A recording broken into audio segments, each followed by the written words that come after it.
Welcome to the Real Photo Show. My guest today from the 2026 Chico review is Klaus Ruckgaber, and we are going to talk about the idea of Sehnsucht, which is a German word for a kind of longing, and that is the work he brought to the review.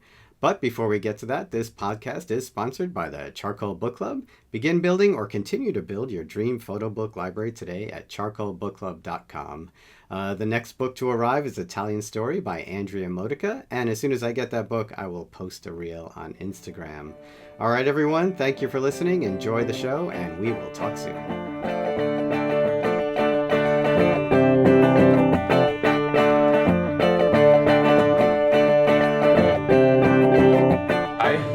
Klaus Ruckgaber. I'm originally from Mexico City, but I've been living in the U.S. now for about 5 years, 6, and I'm here at Chico. Nice, welcome. And you've had 2 reviews. Yeah, 2 reviews. Who were they with? First one was with Tim Carpenter. Oh, sweet. Oh, so good. I was really surprised that he connected with my work because I think he's a little bit more academic approached. Mm-hmm. So it was really good to get this completely different view of my work. It was really, really good. Oh, that's great. Yeah, he really liked the whole book maquette thing that I have been working on. So, perfect.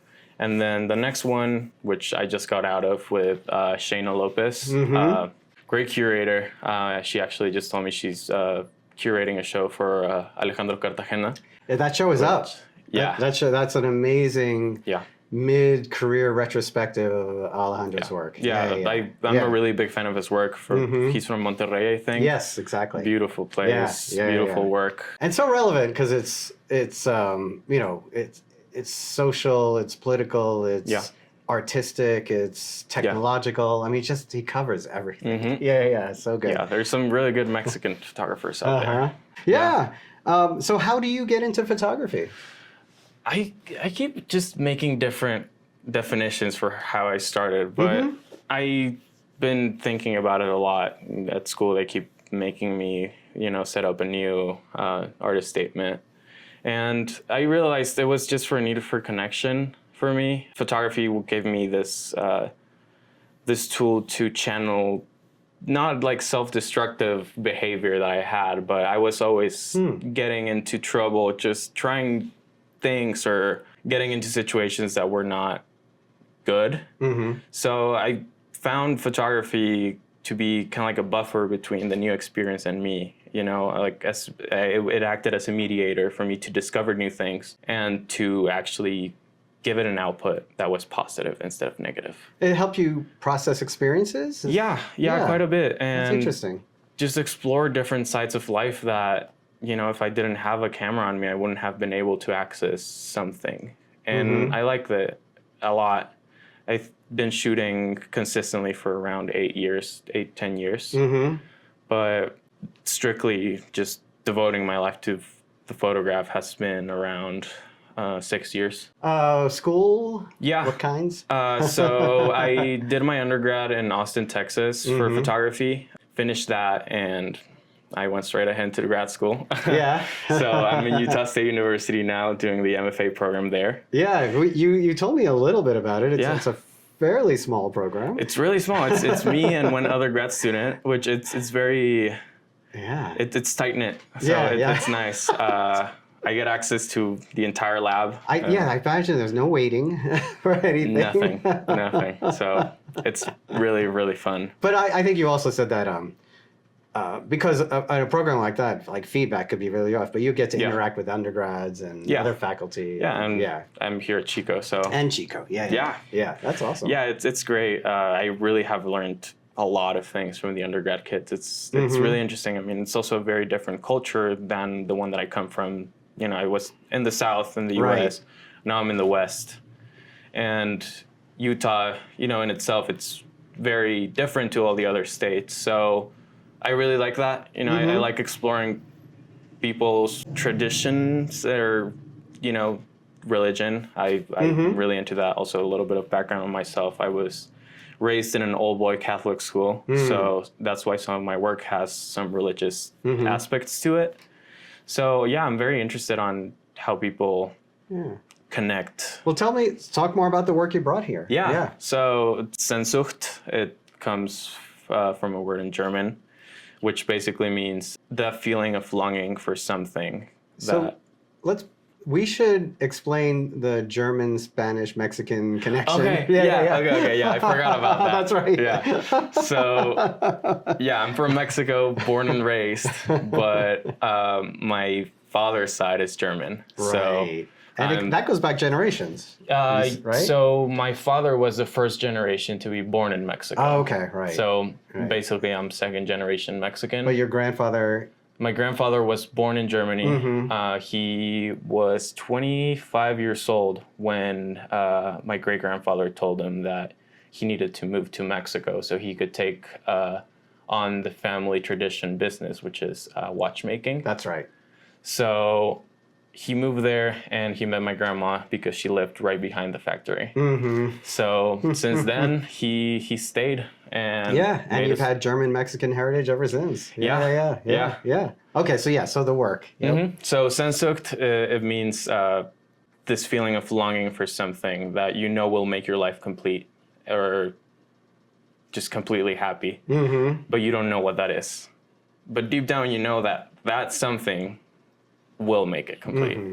So I based it off of that word. I have this thing where I just get stuck with words in my head. And it's a good word. Yeah. I try to, output them somewhere, not for them to stop coming into my head, but I just think they have some meaning that I want to discover. Like another project I did was Sliver, which I also like that word a lot. Yeah. But yeah, Sehnsucht, so it's me trying to narrate this process that goes in my head that I'm always looking for something different and how I connect with others. And throughout the project, I wanted to show that I really don't care about what's this Sehnsucht anymore. I like being on this state of just constantly searching for something. Basically, my whole life was based on that, just trying to find something new. So I think I found a word that connects to, I was looking for something that I don't know what that is. Right. And I don't care anymore. I just like to be searching for something. What are the visuals like? So I work completely in black and white. That's something I wish I could change, but I just keep coming back to black and white. A big part of my practice is definitely the darkroom. Really drawn into it, the whole alchemy thing. Sure. It's really interesting. I was talking with Tim earlier, and I was telling him that I see the photograph as, trying to tame a horse. Sometimes you cannot have the same process for every horse. Everything changes depending on the animal, right? And also depends on the rider. So you have to learn when to let go and let the horse guide you, and when you need to take control of it. So it's really cool that in the darkroom, just things unexpectedly happen and they turn into something completely different. So yeah, I love that. I love experimentation. I make my own chemicals too. So I've always liked chemistry. You mean your own developer? Yeah, my own developer. And are you using like traditional chemicals, or are you doing experimental things like coffee and no, I at school we have this really big repertoire of just raw chemicals. Nice. So I've been reading a lot of old school formula books. So metol and metol, potassium ferrocyanide and yeah, we have some good stuff, some pretty corrosive stuff too, but it's great. No, absolutely. No, so in pure form, some of these are quite corrosive. Oh yeah. But it's so fun making my own developers, reading like the old books. Recently been reading this one, Darkroom, by Win Bullock. Sure. Oh my God, that's amazing. Best book ever. Yeah. And I got some great formulas from Larry Clark's recipes. It's great. Oh, that's really interesting. Yeah. And does the look pair with, the effects you might get from a different kind of developer or something, pair with what you're trying to do or show in the work? Yeah, I think they work pretty good. I guess I got into that formula because I was looking for that extra punch that I would see a lot of photographers. Michael Ackerman is big inspiration. So I actually got the opportunity to visit his master printer in Berlin. It's called Moonprints Lab. Mm-hmm. So, yeah, you know, sometimes the negative itself and the paper will not get you there. Mm-hmm. So you always have to take some extra steps. You don't have to be restricted by it. You have to find workarounds to get into what you like. Yeah. So I really like the heavy grain and high contrast, but at the same time, I like the gradients. Yeah. So the developer that I made is really nice. It has like a really high Dmax. Mm-hmm. So the blacks are completely black. Yeah. And you get like really nice grain, super defined, but also you get the gradients. Oh, nice. I quite like it a lot. Yeah, we used to, you know, before digital, we would talk about that grain pointedness as acutance in the work, right? Mm-hmm. Yeah. So it's grain, it's descriptive, but it also is like super like full of detail and everything. Yeah. I love looking in the grain. I usually also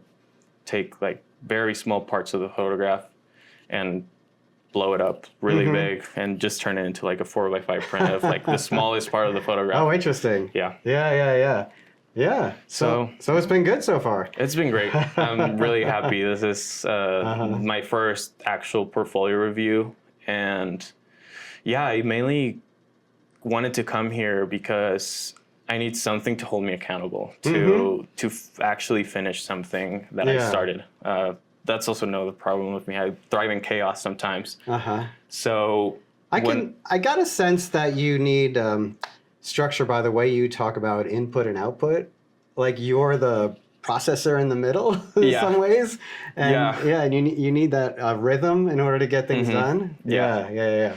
So this is, I mean, this first day has been great. That's great. Already. Fantastic. And the next few days are going to be honestly amazing. The people that I got is great. And what's really cool is that you don't get you don't get like all of your top choices. No. They change it around. So you're going to have some unexpected reviews from people that... Everyone's always a little disappointed, but it tends to work out. I mean, I think all things happen for a reason. Yeah. So something good is going to come out. Yeah. So everybody here is pretty smart, pretty good. Extremely. Well, that's great. Yeah. It's been nice talking to you. Yeah, likewise. Thank you so much. Yep. All right. Bye, everyone.